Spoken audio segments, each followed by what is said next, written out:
If you're thinking about buying or selling real estate in Miami or in the U.S. as a whole, this episode is for you. As of August 24th, the rules for buyers and sellers and agency has changed.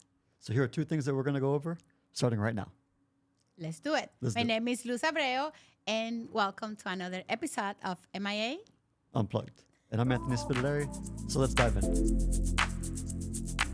The first thing that's going to change on August 17, 2024 is that due to this NAR, let's say, lawsuit, obviously it's coming out of our pockets as real estate agents for the next 4 years, probably more. So anyways, the first thing that's going to change is that they're no longer going to allow the MLS to offer the buyer side compensation. True. And what that means for you as a seller and also for you as a buyer is that when you are talking with your real estate agent about leasing your house, you need to consider from the whatever amount you are negotiating with your real estate agent, how much from that side is going to go to what they call it now, concessions to the buyer. So that's why it's very important that if you are a real estate agent representing a buyer, you must, and I said it again, you must have your buyer agency agreement signed by the buyer. Otherwise, you might be in a very difficult situation. Right. So that will automatically take us to point two, but let's go back to point one first. So if I'm a seller and then there is this new disclosure agreement, do I no longer have to pay the buyer and the buyer's agent? Well, that is not something that I will recommend to my seller. What I will suggest to my seller is like, look, these are the comps. All these houses were sold paying commission. So if you have a buyer that wants to come and see your house, and then that agent maybe don't have the buyer agency agreement, which again, like I absolutely recommend for you to have that buyer's agency agreement signed. But let's say that the buyer don't have the funds. They just don't have the funds to be able to pay their closing costs, their lender commission, plus the real estate agent commission. You will have the power to negotiate and decide, okay, in order for me to be able to sell this house, I have to make some concessions for buyers to be able to afford my house. And that's something that you will have to navigate with your real estate agent whenever that case comes. And that, I think, in a way, takes us a little bit back to the previous episode where we talk about for sale by owner. Those are the things that now, how are you going to handle that? Right.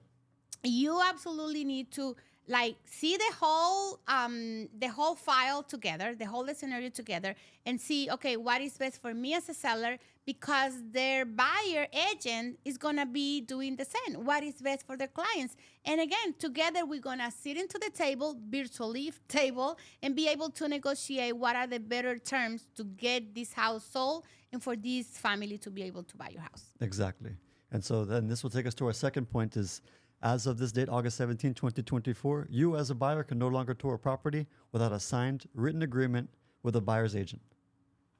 And I think that even though, some agent says that this is going to be a disaster, I absolutely think that this new rule is going to put us in a great position because number one, we will have to show the buyers what is the value that we bring into the transaction. I have always said for years, I am not that agent that take orders. And when I say to my clients, I am not an order taker, meaning I don't work in a restaurant. Right. I am here to advise you. I am your real estate advisor. So my job is to make sure that you understand the whole process and what is involved in the whole transaction so you can make the better choices for you and for your family. So now, if the agent cannot articulate their value to a buyer, how the buyer is going to pay for their service again? Perfect. Yeah, exactly. So just as you mentioned, it's going to allow us as a real estate agent to show you the value proposition that we bring, as opposed to saying, hey, look, I just found you on Zillow. Let's just go tour this house. Exactly. Right? So there are a bunch of other pros and cons. But at least us being as professionals doing this full time, we're able to say, hey, look, here's the list of items we do. Just as if you were a seller, we have a presentation. Now we have a buyer's presentation. We always had a buyer's presentation, but now it's going to be more well known. Exactly.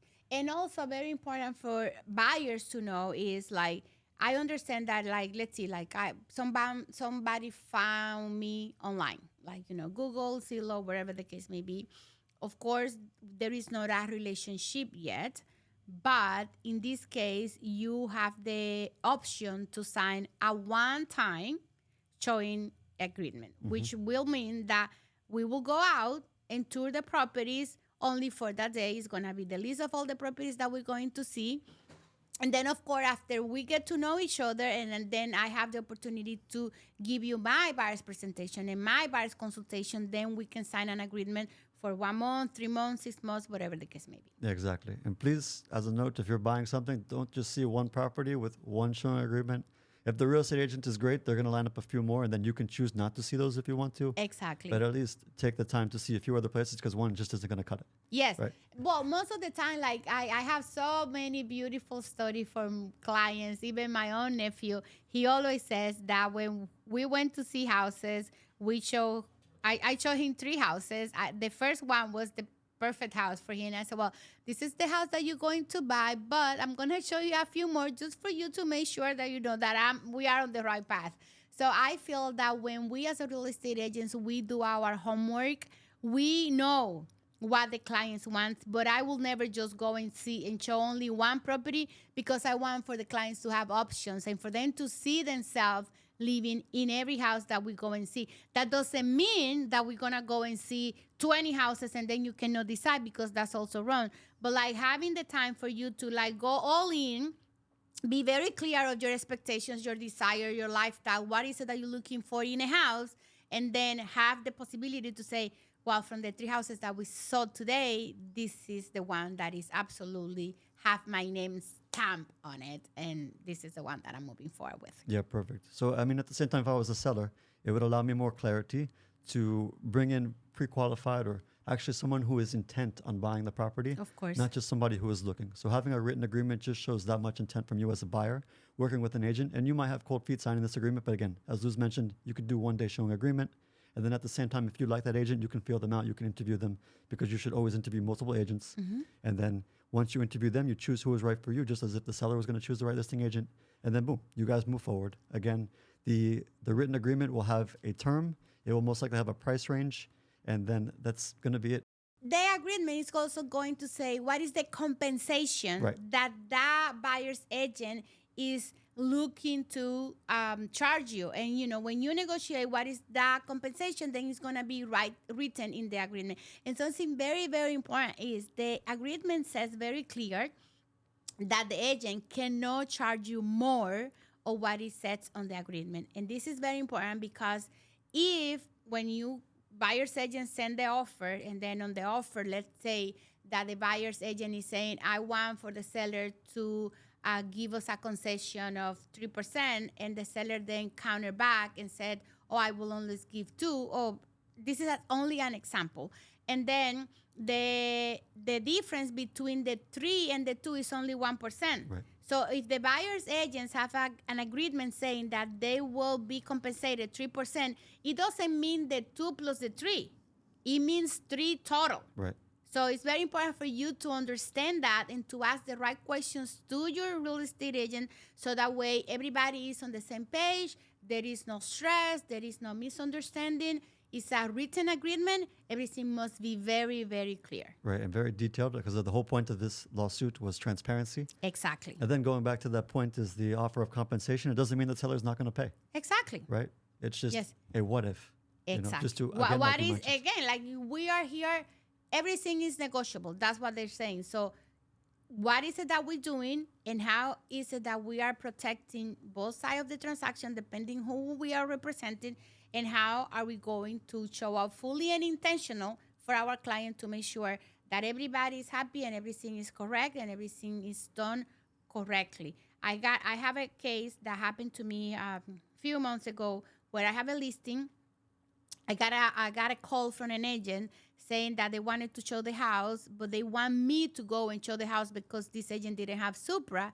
Then what happened was that they called another agent to go and show them the house.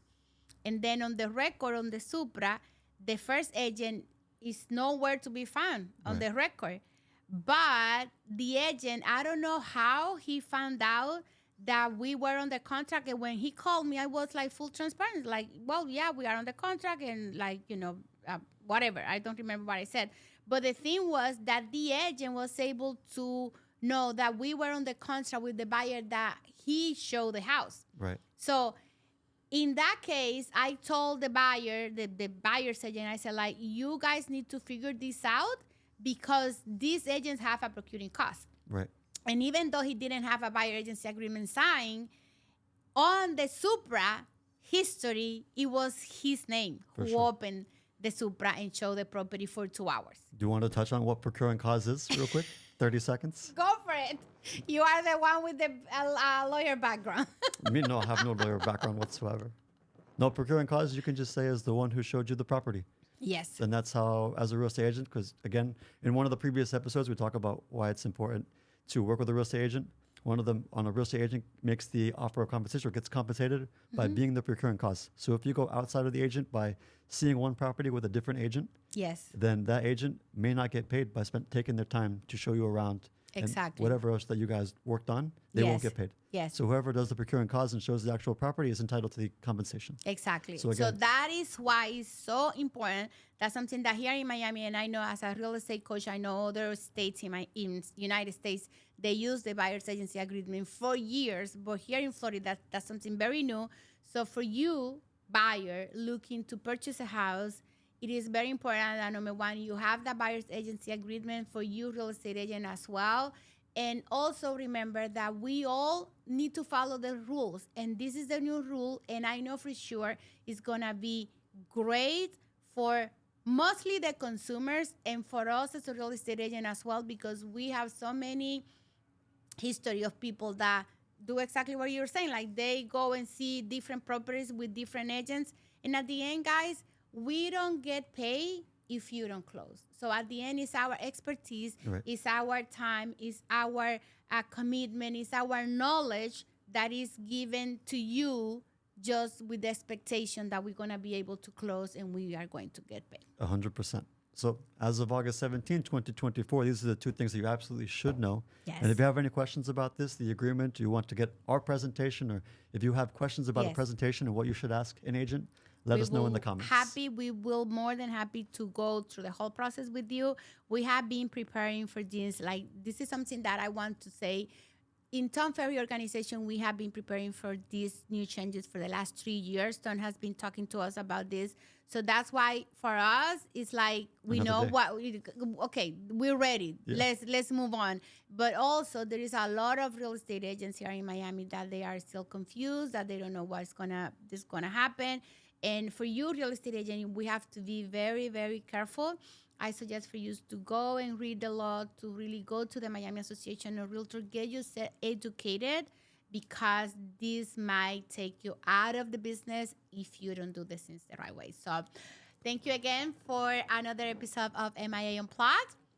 My name is Luz Abreu, and don't forget to like, share, subscribe. We are everywhere. Exactly. And I'm Anthony Spitaleri, and we'll see you on the next one. Let's do it. Ciao. Ciao. Ci vediamo. Yeah.